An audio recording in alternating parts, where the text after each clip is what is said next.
English language. Why Manglish, Malaysian English at its wackiest? First of all, Sukim had done a lot of the work before, so that helped. So these are the writers. If we look a little younger in this picture, that's because we were. And we got this idea from having a few cross-cultural differences, which Sukim will talk about later. And the thing to consider is that there are many world Englishes. There's some seats up the front. I know most people sit down the back, but there are some seats here. Please come. Yeah? We don't bite. There are many world Englishes, and they really are something about being local, and they develop naturally. And they don't die even with legislation. So the Singapore government goes, "Walawa, you must speak good English." So in Singapore, they speak a kind of English, but sounds like they have something placed in somewhere where it shouldn't be anything. So the beauty about our local English, like Manglish, is that it helps us understand the differences from being internationally understood. So I come from the land of fish and chips. So it's not just pronunciation. If you're Australian, fish and chips. So I speak New Zealand, and we talk about jandals and skiters and bogans and tramping, and everything's a box of birds when you've got a good swanee. So a local English is not just to do with pronunciation. Here or not, Koronara. It also has its own special words. So of course we have Konglish and English and Shanglish and Singlish and Thailish, you know what I mean? And Wenglish if you're Wales. And this has got so intellectual, people study it, but it's Saturday morning, so I won't bore you with East Asian standardizing English. It's accepted and understood, and whatever the Singapore government says, you cannot legislate the way people want to communicate. But it's not misspellings, and it's not just one word misplaced, like Japan smashed potatoes, stir-fried udon with black paper. It's not just pronunciation changes or common grammar errors such as tense usage, misplaced pronouns, where if you work with Malaysian students, you know that many of the people in their paragraphs go through numerous sex operations. He went da-da-da, and then she dee-dee-dee, and then he dee-dee-dee. And it's not the overuse of S, would you like some furnitures? And it's not the, I will kindly revert to you if you wish. It's not Malaysian errors, it is much more than that. So it is not this bangsa shopping centre, it's an existentialist shopping centre. Please pay your parking fee before existing. This is a very special coffee shop. And can you put your hands together for Malaysia's cartoonist for freedom, Zuna?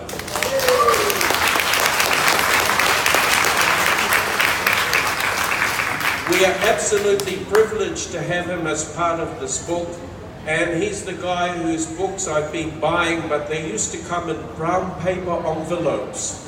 And if you're a New Zealander, usually what comes in brown paper envelopes are kind of books. But I'm so pleased that Zuna is now free to be able to express himself through cartoons. Don't you think it's fabulous? We're very, very pleased that he's part of this. Thank you so much for coming. I know you're a really, really busy man. So back to bad English. The bottom one is if you want to get a flat, an apartment in SS15, you get 3 bedrooms, 1 drying room, 1 dyeing room, 4 balcony, 3 toilet, and you don't see on the bottom, but there's 1 kitchen. That's where you do the cooking.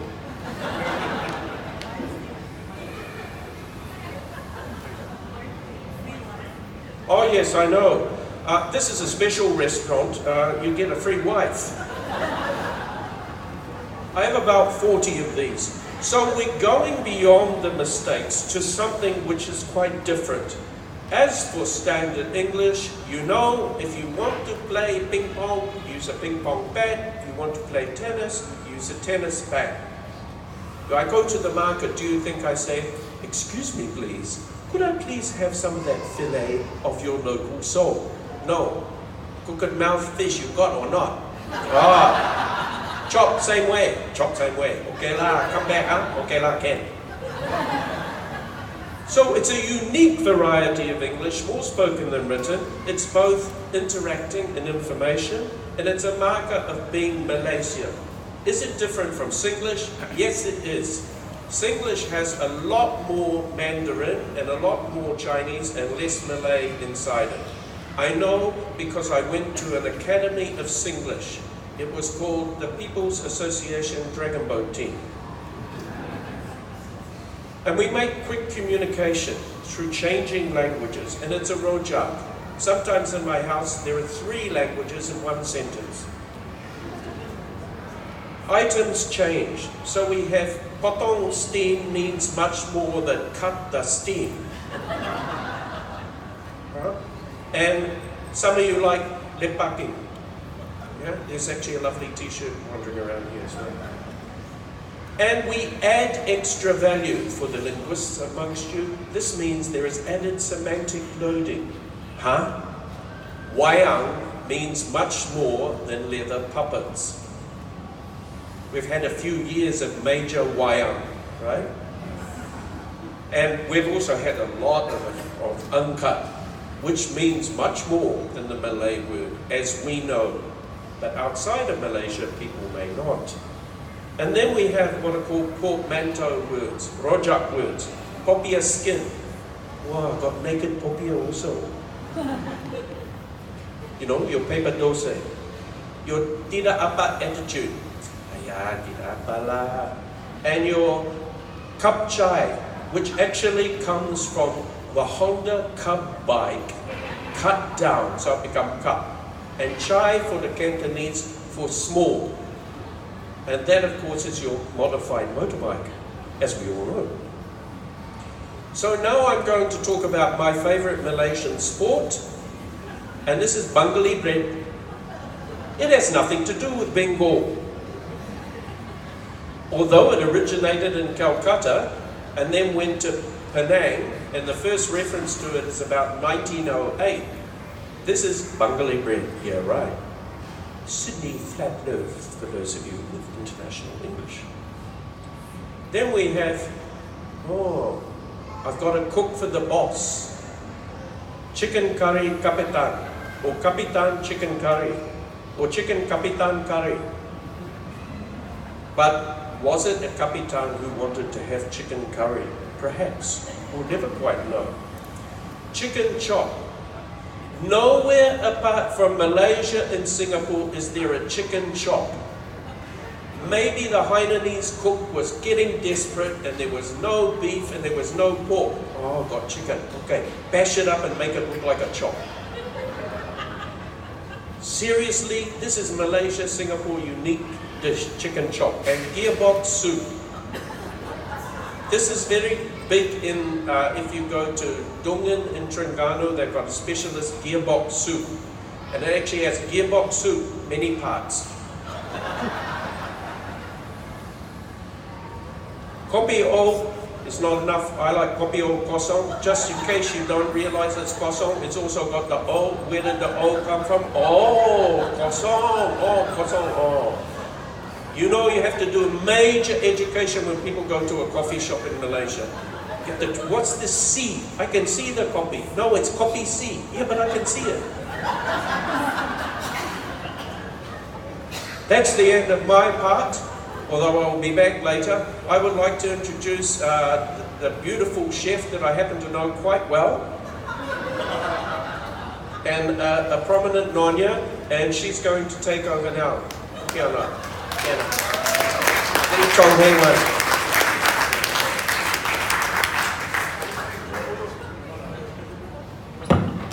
Always likes to take photos.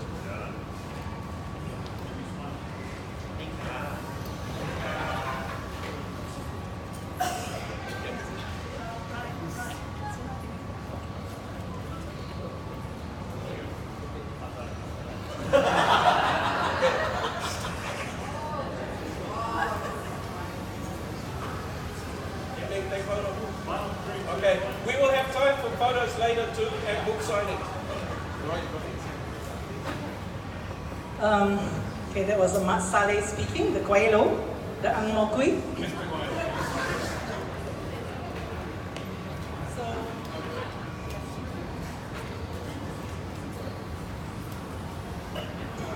Testing, okay, can you hear me? I don't like to stand behind this podium. So, how did Manglish evolve? I'm just going to touch a bit on the origin of how I started writing Manglish. It started actually from a column which I used to write for the Star for 3.5 years, 1993 till 1996, when I had to go to Texas, but that's another part of my story. And in this column, I used to have articles on Manglish, writing articles on Manglish, because I taught in UKM, and you have such funny, interesting expressions like, dear teacher, how are you? I hope you are in the well. Things like that, or, dear teacher, I have come to pay you my last respects. Oh, God. Or, Dr. Mahathir's biggest erection is the Twin Towers. So there were a lot of articles on Manglish, and it was quite hilarious. So I thought, why not then write a book on Manglish? And this is the first one, 20 years ago, and it was written while I was in Texas. So, but before that, of course, I collected a lot of words on Manglish. And Christine Chong, where's Christine Chong? Here, right? She was in Times Editions International. She was very, very good, always encouraging me, come on, Sukim, you can write this book. It's hilarious, and you know, there's lots and lots of academic theses, dissertations on Malaysian English. I mean, you won't believe it, but I actually have got friends, a colleague, who actually did a master's dissertation on Thank you, The function of thank you, is to soften. Yes lah, is to emphasize, and things like that. Just researching the different functions of the the la, the lo, the me, the ma, and so on. So all this is just found in dusty shelves in the library. Nobody knows about it. So why not write something for the public, right? Record it because it's just hilarious. So Manglish was written in 1998, and to my surprise, it sold out. It kept selling out and selling out until about 10,000 copies. And the publishers kept asking me to do a new edition. But I like to move on to other things. Like, why keep on doing the same thing, you know? So I got sort of sidetracked. Instead of writing a new edition, I decided to write about my life in Texas. And I called it A Nyonya in Texas. I felt that I had to do it because living there, people will come up to you and, ooh, where do you come from? I come from Malaysia. Oh, do you still live in trees there? You know, things like that, back in 1998. And also, this particular lady, a Malay lady, she was a Datin, then she got divorced, she moved to America, married a Texan man, and she got so angry because everywhere you go, because Malaysians speak very good English, right? The Americans will come, the Texans rather, will come and ask, how come you speak such good English? You must have learned it since coming here. And she said, no, I come from Malaysia, I speak English. And she kept being asked, how come she spoke such good English? And one day someone asked her, where do you come from? She said, I come from Malaysia. She said, they asked her, this lady asked her, this Midwesterner, and what tribe would you be from? And she was so angry, she said, I come from a Nonok tribe. So those of you who don't know what their word is, it's censored. Is it being recorded, by the way? Okay? And people like, even I myself, I kept being asked, like, you're Chinese, right? How come you can't speak Chinese? And I said, well, I can speak two dialects, Hokkien and Cantonese, but not Mandarin. Oh, you poor thing! How come you're Chinese and you cannot speak Chinese? You know, it's a very, very insular world over there. So after Nyonya in Texas, again I got sidetracked and decided to go into fiction. So along came Kabaya Tales, Sarang Secrets, and Manik Mischiefs. 2011, Kabaya Tales, 2014, Sarang Secrets, and 2017, Manik Mischiefs. So that took another 10 years of my life. And after that, well, publishers kept asking me, it's about 20 years, at the time, but 18 years, aren't you going to do a new edition? Because there's no more stock, all the old copies have been sold out, we are waiting for you to do a new edition. And meanwhile, living with an Angmo, Mat Saleh, I was quite surprised. A lot of words that I assumed are standard English are actually not standard English at all, right? I'm sure you know some of those like cooling and heaty. But for example, this one is raining, all right? Shh, sound effects. And oh, Stephen, it's raining. Keep the clothes. I mean, your name must order people about, right? Then you say, huh? Stephen, hurry up, it's raining. Keep the clothes. Keep the clothes. And you say, huh? Keep where? Where should I keep it? Which cupboard? Were you planning to give away your clothes? I said, I'm not giving my clothes away. Keep the clothes, okay? So it actually should be bring in the laundry. Right. Toast bread. Now I never realized that I was speaking Manglish until Stephen Hall comes along and tells me when I offer to make toast bread once in a while, like, Stephen, would you like some toast bread for breakfast? And you say, why must you say toast bread? It's just toast. You know, you don't say toast bread. It's understood. It's toast. And I said, no, in Malaysia you have to say toast bread. And he said, why? Because in Malaysia, we don't just toast our bread, we toast our belacan as well. And did you know that holding room isn't really a standard English word? Because we go for conferences and so on, and then we're told, you must quickly sit down because the VIPs are coming and they're going to be put in the holding room. And we Malaysians always assume, wow, so prestigious holding room, you know, red carpet, nice cushy chairs, going and all that for the VIPs. And then Stephen says, you know, in New Zealand, the holding room is where we put the lembu, not the lembu, the cows and the sheep. So that's another word that I realized is not really standard English. And he says, what's this VVIP? VIP already means very important people, right? So why VVIP, which means very, very important people? But we are Malaysians. We all know that there's a lot of duplication in our language, isn't it? We like to repeat. For example, can you please speak up? Can you please print out? Can you please return back? Can you please double check? Right? And I have this contractor. He doesn't speak very good English. He speaks Cantonese. But when he speaks English, he'll say, then he say, okay. He will repeat. And at the end of it, he will not say, 多謝. He will say, thank you. So I guess that's why we have VVIP, very, very important people. And dressing. In New Zealand, they only use dressing for salads. But here we like to dress. Our dressing is so beautiful. And this was one person who told me this joke. She said, you know, this wife of my wife in New Zealand, she kept saying, you know, that lady, her dressing is so aso, you know. I'm sure you know what's aso, right? And the New Zealander was so shocked. Oh, why are you saying such bad words? Why are you saying that firstly her dress is so, guess what aso mean, right? It's a bad word, which I will not repeat here. So don't go say dressing is so aso, okay? Of course, again, what kind of car would you like? I want a red color car. Never a red car. We just feel very undressed. We just feel that it's not complete. If you say, can you please give me, I would like the dress to be red. We just don't like it. We have to say it has to be red color, right? Oh, Achai, why are you so big size already? It's never you're so big. It's always you're so big size. But what happened to you? Why are you so small size? You know? And this is another interesting one.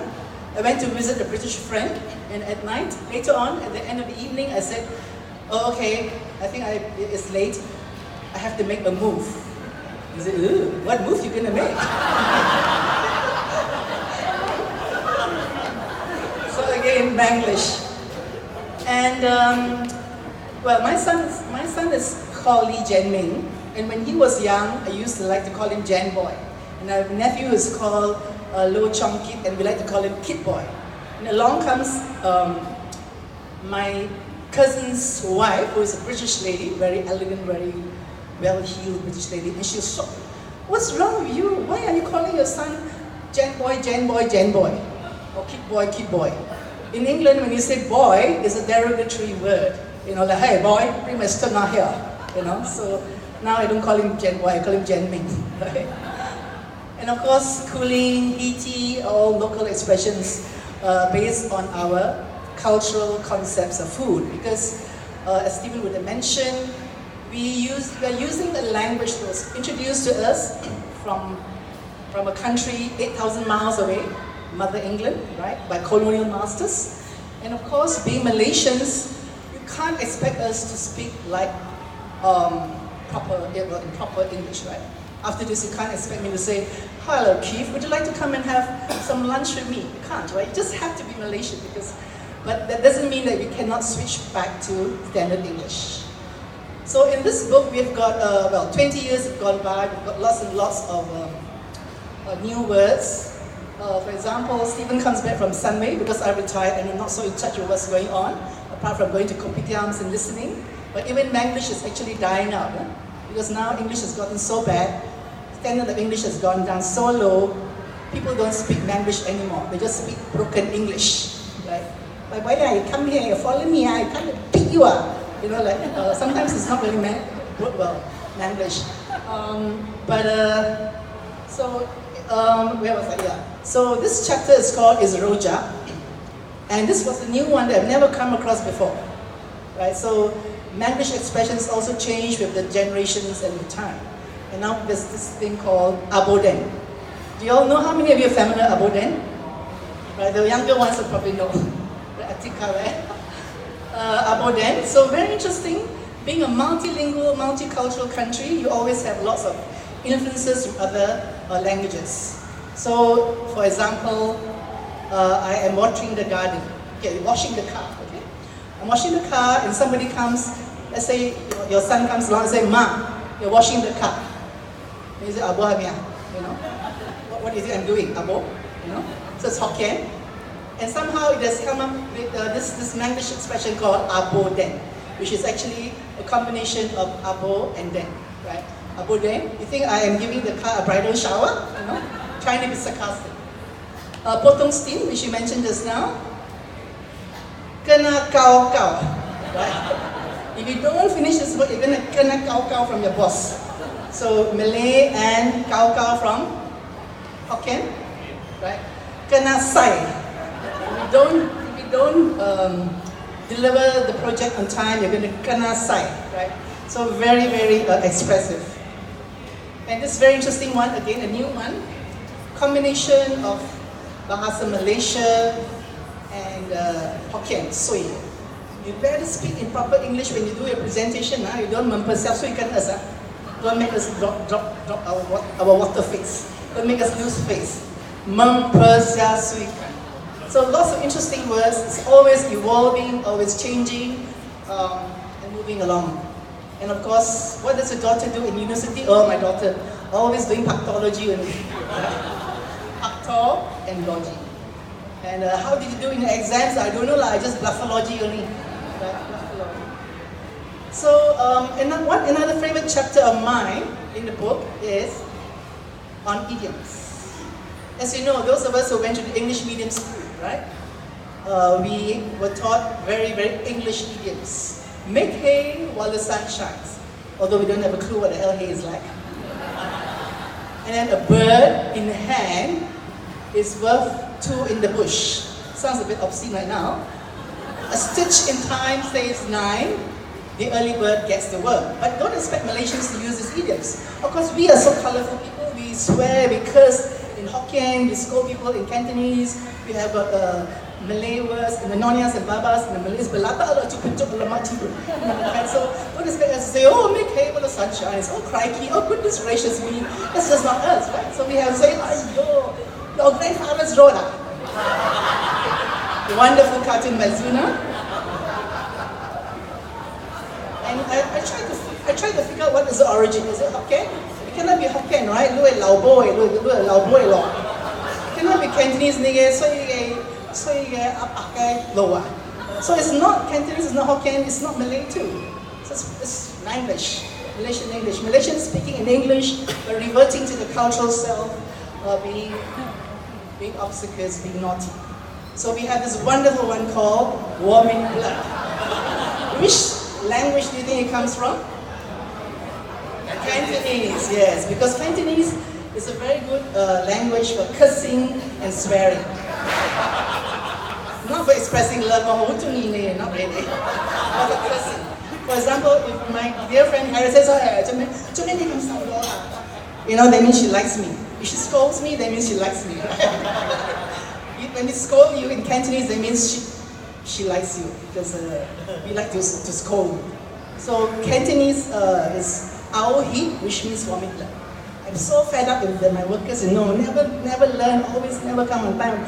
Warming blood only.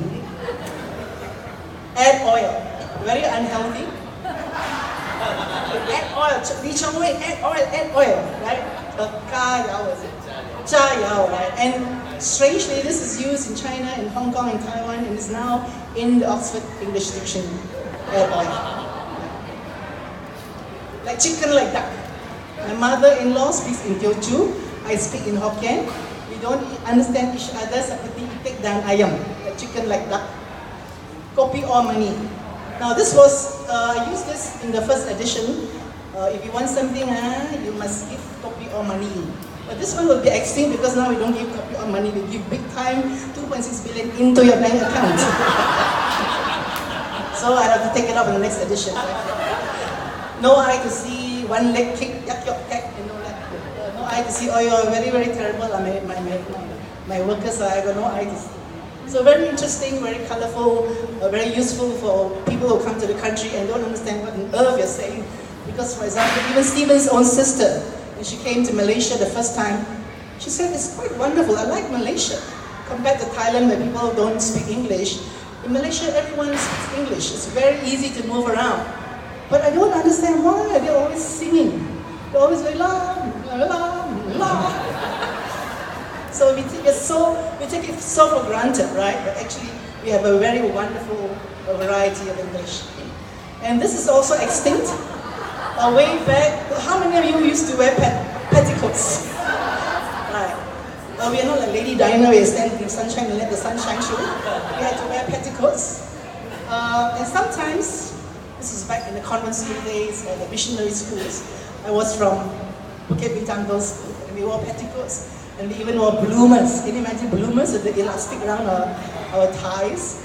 And if the petticoat happened to be a bit longer than your skirt, teacher will come and tell you, Sukin, the Sunday is longer than your Monday. Straight away you hitch it up, right? I don't know why it's Sunday and Monday, but it's very suitable. I mean, can you imagine if it's your Wednesday, it's longer than your Thursday? Where Saturday is becoming a Sunday, right? And of course, this one has completely died out, no more in existence, but I felt that I still have to put it in the book because it's so fascinating and so naughty. The coffee shop is open. So the teacher comes into the classroom and you're seated, and the Malays and the Nuances have a word for it, it's called kangkang, right? Rocky, right? Kangkang. But the teacher, of course, will not say kangkang. The teacher will say, your coffee shop is open. You close by your coffee shop. I don't know what they use nowadays in schools. This is the wrong slide. Oh, okay. So, I also have cartoons there, but I think it's the wrong PowerPoint. Anyway, just to come back to the cartoons. Way back in 1998, when the first edition was published, I looked at the cover and I saw illustrations and cartoons by Zuna. At that time, he was just a young, fledgling cartoonist. And 20 years later, of course, we know so much has happened, right? Yellow t-shirts are banned. Words of democracy on balloons was banned, and so much has happened. And Zuna, we've gone through so much, and so when we did the second edition, I realized, my goodness, we've got to use back the same illustrator. So wrote to the publishers to approach Zuna, and he very, very kindly agreed to do the illustrations. He told me that usually at this stage now he doesn't do books, he doesn't draw for books anymore. So we are very, very privileged that you did that, right? Thank you for that. Okay, so moving on. So what you'll find in Manglish is nothing to be ashamed about. It's a very beautiful variety of English. Of course, you still have to maintain good, clear, intelligible English. But Manglish is a reminder to be able to continue being able to laugh at ourselves. Right? Because over the past 10 years, we seem to have lost the ability to laugh at ourselves. Everybody, not everybody, but certain sections of society have become so sensitive, right? The intersection is, oh, it looks like a cross, cannot, or you cannot say happy Valentine's, you cannot do yoga. So much offendedness and offensiveness. Everything is offensive. So Manglish is a reminder that we should be able to celebrate this wonderful diversity that we have. We should be able to laugh at ourselves, celebrate our cultural diversity, take pride in our inventiveness and resourcefulness, and really, Manglish, Malaysian English, Manglish is not Mangled English. It stands for Malaysian English. It celebrates our unique multiculturalism, right? And now we're going to just do 2 short skits.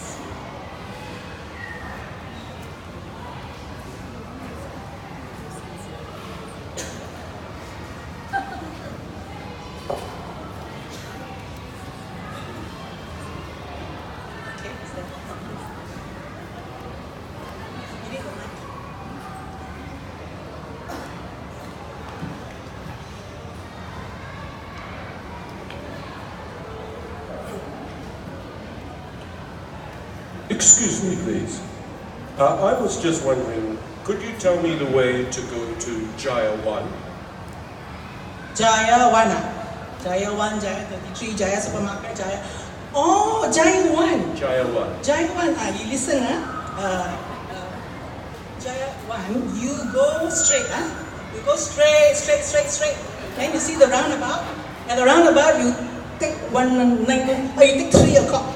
You take 3 o'clock, and then you go straight some more. You go straight, and then when you see the big tree, the big mango tree, you turn left.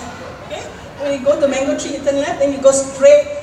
You reach the traffic lights. You turn right, then you go straight, and then you turn right. When you see the mosque, that's Jaya 1.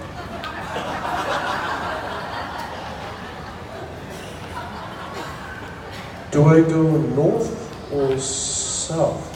I mean, what's the cardinal point? North, south, no, there's no north, south. Just go straight. Oh, they want everyone in Malaysia to go straight.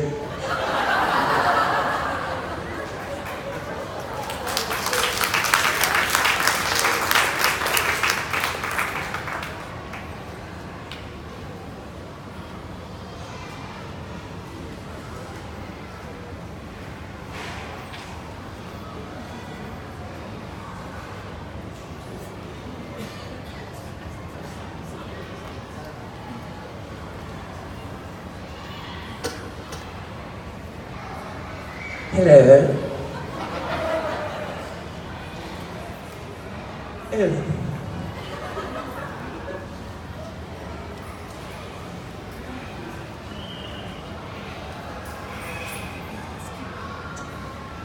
Welcome aboard to Manada system.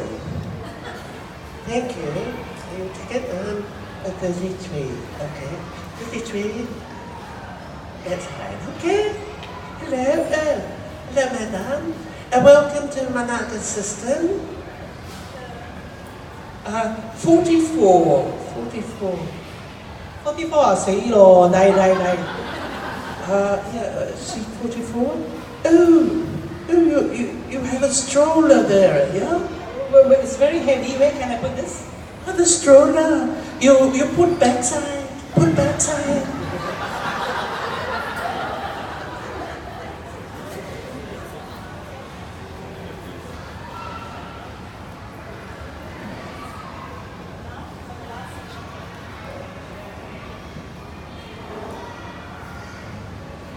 For the last section, we're just going to do a short skit from this chapter called Shortcuts. Instead of we say, right? Instead of how you say it the proper way, we say it the Manglish way.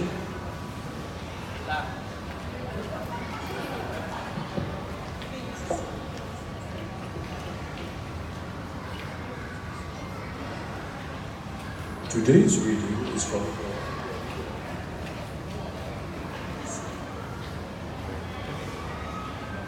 I speak very good English, just to let you know. I'm in a shop. Excuse me please, would it be possible for you to lower the price a little? Got discount?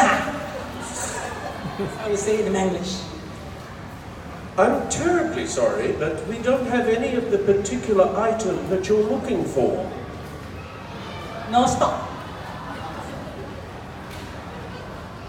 Standard again.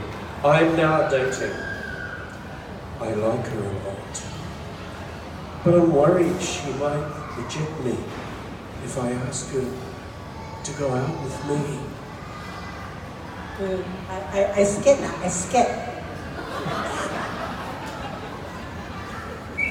In the home.